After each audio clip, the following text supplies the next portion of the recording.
Hi! It's been a very long time since I've made this recipe, and it was actually almost a year ago. And it was the very first video that I filmed for y'all and for my daughters. And I didn't know what I was doing. The video was ridiculously long.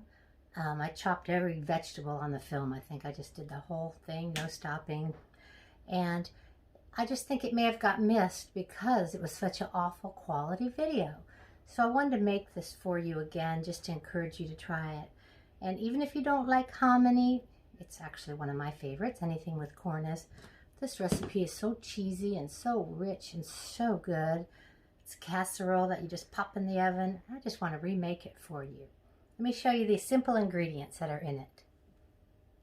So I've got some bell pepper, some onion, some jalapeño, some garlic, some pimento, some sour cream, some cream cheese soup out of the can, and that delicious white hominy. And look, I found a new trick. One of my friends told me about it. Can't tell you which friend, so if you can't hear this friend, let me know it was you and I'll give you credit. I'm always looking for ways not to cry when I dice up that onion.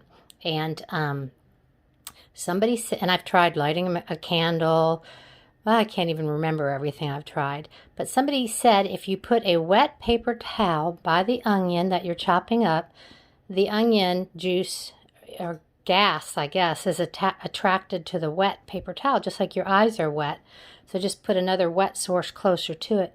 And I'll be real honest with you, I did not cry, nor did my eyes water once. I don't know if it was a fluke, and this just wasn't one of those onions that make you cry, but it worked this time. So give it a whirl. Now I've got some butter and some olive oil in this pan. I'm trying to eat more healthy fats, so I put some olive oil in the pan with the butter, and that was doctor's orders, darn it. Thank you, Grace. And anyway, if you put a little bit of oil in with your butter anyway, the butter won't burn, so that worked out well. And I'm going to saute these vegetables until they're just translucent.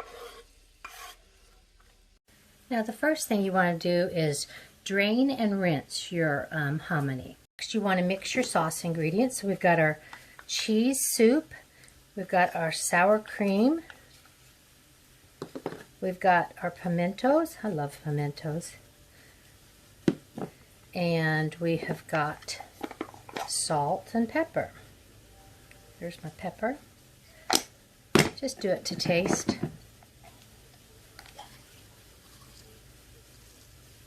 I think that'll be good. Using kosher salt. Use what you got. And then just mix it together really well. And there you go. Simple, simple. Now let's just mix it right in with our hominy. Those are nice and translucent. So let's add our garlic for the last minute or so, because we don't want to burn our garlic.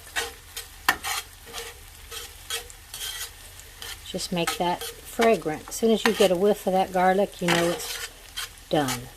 Now, go ahead and put your vegetables along with your olive oil or butter, whatever you're using. Now, give it a little stir. Just kind of fold it in.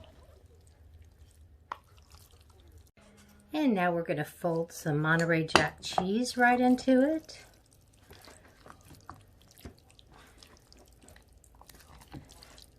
Now isn't that pretty? I put it right back into the pan that I fried the vegetables in, or sautéed would be the correct word. Next thing we want to do is just sprinkle it with a little bit of cheese. I'm using Longhorn. I can get this down at this little deli down the street, and I love Longhorn cheese on top of things because it melts so nicely. Now I'm just gonna pop this in the oven, 350 for about 30 minutes. I always put it top shelf way in the back because it gets hotter back there. The higher up the hotter, the further back the hotter. Now while our delicious casserole is baking, let me give you a little history on this delicious recipe. Years ago, I worked at a restaurant in Ponder, Texas called Ranchman's. It was a steakhouse, and a lady named Pete Jackson opened it. I don't know how many years ago, if it was 60s, 70s, 80s. You can still look it up because it's still there, but it was in the town of Ponder, and I had lived in Houston, and I waitressed all around Houston. I always loved being around food and in restaurants, just never thought of applying for a cook job. But anyway, moved out to Ponder because I wanted to be out in the country, and got a job at the Ranchman's. Best tips I'd ever made in my entire life at that little tiny little restaurant. So it was just beautiful, and it still looks just the same as it did back then. Dave owns it now. Go out and give it a try. I encourage you. But anyway, I was waitressing, and Jiffy was one of the cooks along with Evelyn. Oh, she was amazing. Good friend. I miss her terribly. I'd love to go see her again, but she's no longer with us, darn it. I don't know about Jiffy either. But anyway, Jiffy made this hominy casserole, and at the time I wasn't even sure if I would like hominy, but I tried it, and it was so good, and just ooey gooey deliciousness. And I told Jiffy how much I loved it. I must have raved about it.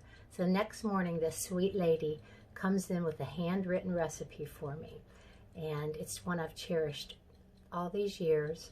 These are my favorite recipes when they're handwritten by family or friends. And because, you know, they took their time out to do that just for you. So they're very special to me, and they're in my recipe box, my little decoupaged recipe box that I made. But anyway, that's where I got the recipe. I make it at least once a year now, and I crave it. It's just so good. So I hope you like it as much as I do. Oh my, will you just look at this deliciousness? Now all we got to do is give her a try. Although I already know it's one of my favorites. And it's hot.